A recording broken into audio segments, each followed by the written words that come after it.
યાત્રાધામ અંબાજી મંદિર દેશ વિદેશમાં વિખ્યાત છે, ત્યારે અનેક ભક્તો અંબાજી માતાજીના દર્શને જતા હોય છે. મા અંબેની અનોખી ભક્તિ મહેમદાબાદ તાલુકાના જાલભાઈની મુવાડીથી પણ 45 જેટલા માઈ ભક્તોને કોઈ રોકી શકે તેમ નથી.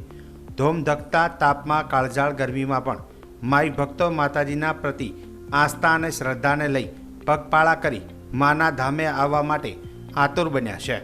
ત્યારે શ્રદ્ધામાં અનેરો વિશ્વાસ હોય છે, ત્યારે આકરો તાપ પણ તેને રોકી શકતો નથી.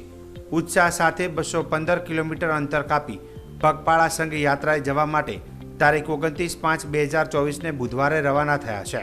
સંઘમાં ઘણા બધા માઈ ભક્તો ચંપલ વગર પણ આવતા હોય છે. તારીખ 3/6/2024 સોમવારના રોજ અંબાજી પહોંચી માતાજીના મંદિરે માઈ ભક્તો ધજા ચડાવી પૂજા અર્ચના કરી મા અંબેના આશીર્વાદ મેળવશે અને ધન્યતા અનુભવશે. આ સંઘ દર વર્ષે ઉનાળાના આકરા તાપમાં પગપાળા મા અંબાના ધામમાં આવતા હોય છે.